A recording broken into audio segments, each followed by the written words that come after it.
নমস্কার। আবার একটা নতুন টপিক বলতে পারেন এসআইআর সংক্রান্ত নিয়ে উপস্থিত হয়েছে আজকে। আপনাদের করা অনেক কমেন্ট, আপনাদের করা অনেক প্রশ্ন, সেগুলোর উত্তর দেওয়ার জন্য। তো আমি আমার প্রিভিয়াস যে ভিডিওগুলোতে তা হিয়ারিং কিভাবে হতে চলেছে বা ইভেন একটা ভিডিও করেছি যেখানে হিয়ারিং কিভাবে হচ্ছে, কী কী বিষয়গুলো হিয়ারিংয়ে দেখা হচ্ছে, সেখানে যারা ইআরওসরা রয়েছেন, অফিসাররা রয়েছেন, তারা কীভাবে প্রশ্ন করছেন, তারা কি সত্যি কি ওখানে মানুষকে কেটে খাচ্ছেন বা ধরে ধরে নিয়ে চলে যাচ্ছে থানাতে, না কি করছেন, এই বিষয়গুলো নিয়ে আমি পুরোপুরি ভিডিও বানিয়ে দিয়েছি। আশা করি আপনাদের কনফিউশন দূর হবে এবং ভিডিওটি আপনারা ডেসক্রিপশন বক্সে পেয়ে যাবেন, দেখে নিতে পারেন।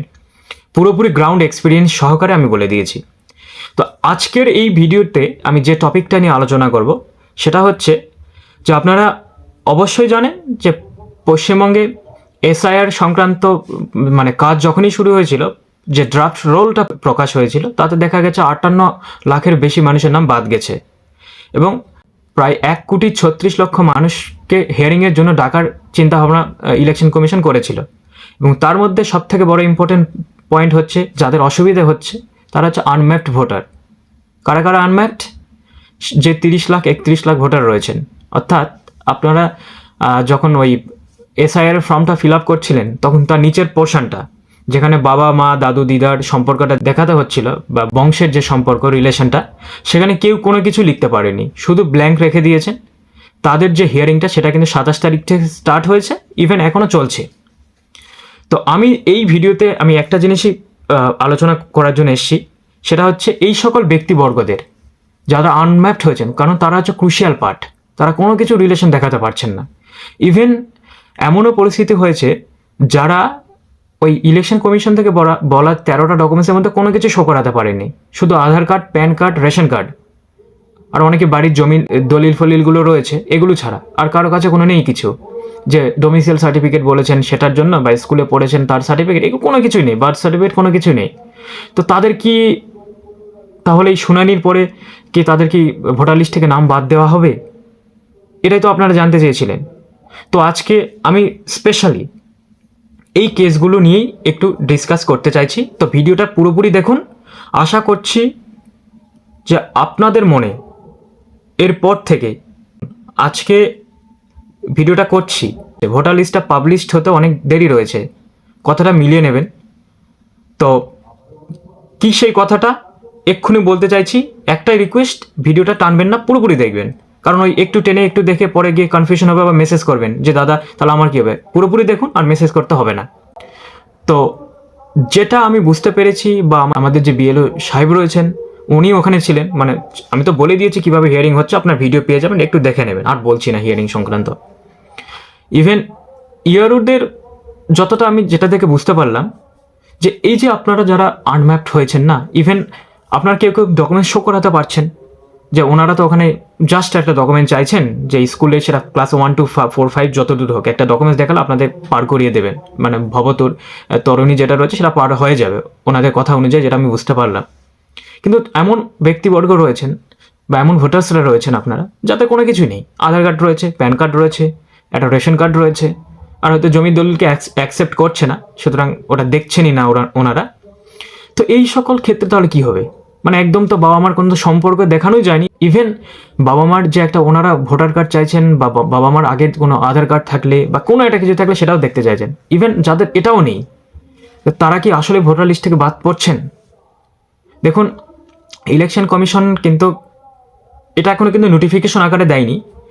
আমি যেটা যতদূর বুঝতে পেরেছি, আশা করছি কোনো প্রবলেম হবে না, আপনাদের কারো নাম বাদ যাচ্ছে না।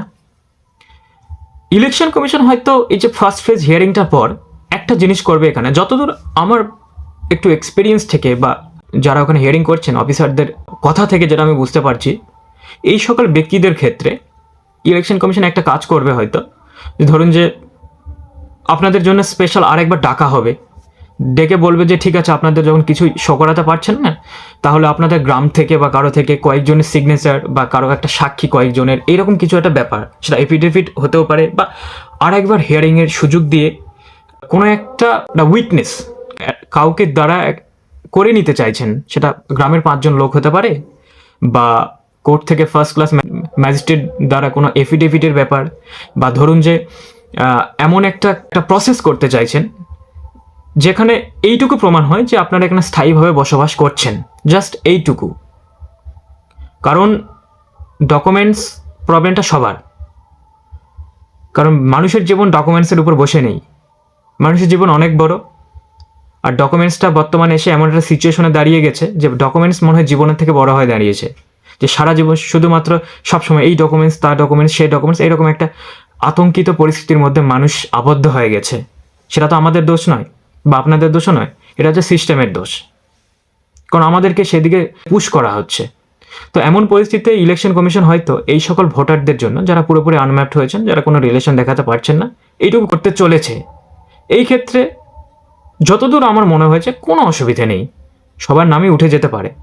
যদি আপনারা প্রকৃতই ভোটার হয়ে থাকেন, যদি ডুপ্লিকেট বা ফলস বা আপনাদের অস্তিত্ব নেই এরকম যদি না হয়ে থাকেন, আপনারা অবশ্যই হিয়ারিং সেন্টারে উপস্থিত হবেন। কারণ ইলেকশন কমিশন এটা যাতে বুঝতে পারে যে আপনাদের সেখানে আপনারা হাজির হয়েছিলেন, এবং তার রেকর্ড ওই যে ফটো তোলার মাধ্যমে ওরা অ্যাপে মানে আপডেট করে দিচ্ছেন, যাতে এইটুকু বোঝা যায় যে আপনি সেই ব্যক্তি, আপনার কিছু নেই তো কী হয়েছে, আপনি হিয়ারিং সেন্টারে উপস্থিত ছিলেন। তার মানে ইলেকশন কমিশন বুঝতে পেরেছেন যে আপনি অন্য কোনো মানে ফলস কেউ নন। তো এই ক্ষেত্রে ইলেকশন কমিশন, যেটা আমি বললাম, যে এক্সট্রা আরেকবার তাদেরকে নোটিশ করতে পারে, করার মাধ্যমে আর কিছু ডকুমেন্ট চাইতে পারেন, অথবা কোর্ট থেকে এফিডেভিট, ফার্স্ট ক্লাস ম্যাজিস্ট্রেট হতে পারে, বা গ্রামের কয়েকজনের সিগনেচার হতে পারে, সেখানে ওনারা সবাই সাক্ষী দেবেন যে আপনি সেই জন্ম থেকে এখানে রয়েছেন, এরকম একটা কিছু। এরকম করার মাধ্যমে আপনাদের হয়তো যে ফাইনাল রোল সেখানে আপনাদের অন্তর্ভুক্ত করা হবে। তো সুতরাং এই জায়গাতে কনফিউশন বা ভয় আর পাবেন না।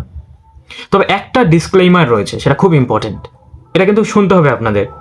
কারণ রিসেন্টলি একটা ব্যাপার হচ্ছে যে মানুষ তো ভয়ের কারণে বিভিন্ন ফলসভাবে ডকুমেন্টস তৈরি করে সেটাকে ওনাদের কাছে দিয়ে দিচ্ছেন। আর ওনারা তো ফার্স্ট পর্যায়ে যারা হিয়ারিং করছে তারা ওখানে তো একবারে যে জায়গা থেকে ডকুমেন্টসটা তৈরি হচ্ছে সেখানে গিয়ে আর ভেরিফাই করে দেখছে না যে আপনাদের লিস্টে নাম আছে কিনা। তো এগুলো কিন্তু পরবর্তীকালে ভেরিফাই হতে পারে। তো আপনাদের কাছে যদি কিছু না থাকে, কোনো ডকুমেন্টস না থাকে, কিছু দেওয়ার দরকার নেই, কিন্তু ফলস ডকুমেন্টস দেবেন না। কারণ ইলেকশন কমিশন আমাদের একটা সাংবিধানিক বডি, এটাতে মানুষের অনেক মানুষ, প্রায় যত ভোটার্স রয়েছেন সবার আর রেকর্ডস ওনাদের কাছে থেকে থাকেন। তো এখানে আপনারা ওনাদের সাথে একটা বিশ্বাসঘাতকতা করবেন না, যার যে ডকুমেন্টস আছে সেটাই দেবেন।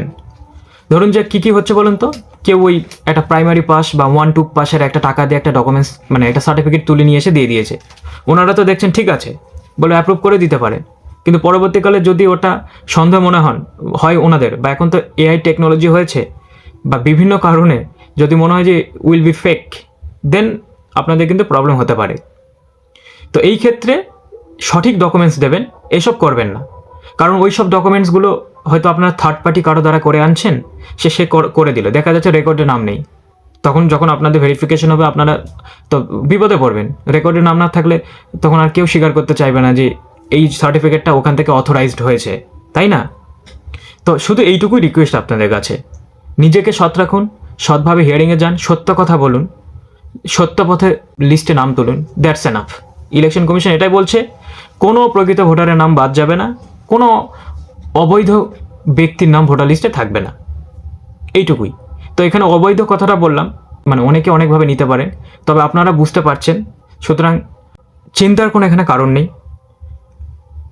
যার যেটা আছে সেটা দিয়ে হিয়ারিংয়ে যাবেন, হিয়ারিংয়ে উপস্থিত থাকবেন। আর যারা আসতে পারছেন না তাদের জন্য আমি একটা এক্সট্রা ভিডিও করে দিয়েছি, যারা বিদেশে থাকছেন বা দূরে থাকছেন, ডেসক্রিপশন বক্সে যে লিঙ্ক রয়েছে সেটার মাধ্যমে আপনারা দেখে নিতে পারেন। সো আজকের আপডেটটা এই পর্যন্তই। যতটা পারবেন ভিডিওটা শেয়ার করুন অন্যের মাঝে, সবাই যাতে বিষয়টা বুঝতে পারে, আতঙ্কিত না হয়, সবাই যাতে মনে সাহস পেতে পারে, এইটুকুই আপনাদের বলার ছিল। সো সবাইকে ধন্যবাদ, নমস্কার।